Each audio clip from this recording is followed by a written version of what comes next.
প্রিয়ন দেখো আমাদের ঘরে কিন্তু আজকে পিকনিক হচ্ছে। না না না আমার মা গো ওরা এসছে তাই জন্য এত পিকনিকের মতো। তো দেখো এইদিকে কিন্তু আমরা ঘুরতে বেরিয়েছি খাওয়া দাওয়া করে। আর এইদিকে কিন্তু ছোট্ট মিনি ব্লগটা তোমাদের সাথে শেয়ার করলাম, কারণ আমরা ঘুরতে বেরিয়েছি অনেকজন আর দারুণ মজা করবো। কোথায় এসছি বলো তো? এর আগে এসছি এই জায়গাটা, তো আমাদের আসতে খুব দেরি হয়ে গেছিল তাই জন্য একটু সন্ধ্যা হয়ে গেল আর আমরা এখন বেরিয়ে ঘুরে কমপ্লিট হয়ে গেল। আর কতজন এসছি। হ্যালো গাইস, আমরা কিন্তু ঘরে এসে আমাদের সন্ধ্যাবেলার নাস্তা করে নিচ্ছি এখন। আর এইদিকে কিন্তু আমার দিদির বাড়িতে মানে জায়ের বাড়িতে নিমন্ত্রণ ছিল, ওখানে গেছি, রাত্রে খাওয়া দাওয়া ওখানে। পরের দিন কিন্তু এটা দুপুরবেলার মেনু দেখতে পাচ্ছ তোমরা। আর আমরা কিন্তু চলে এসেছি আলিপুরে এসে কিন্তু ওখানে কোটে একটু কাজ ছিল করে আমরা দুপুরবেলা মেনু টেনু করে মেলাতে চলে এসেছি।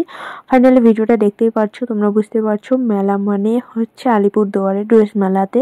আর ভাবিনি আমরা মেলাতে আসবো, আর মেলা তো এবছর আমি প্রথমবার দেখছি এই মেলা।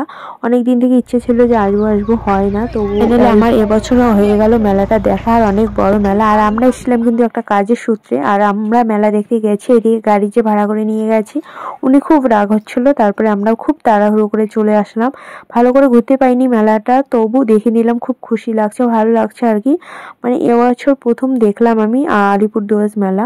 আর এইদিকে গাড়ি হেলা আঙ্কেল যে এত রাগ হচ্ছিল গাড়িতে, আমরা হাসাচ্ছিলাম। এখন আমরা সবাই মিলে গাড়িতে আছি, বাড়ি যেতে অনেকটা টাইম লেগে যাবে, 1.5-2 ঘন্টা মতো।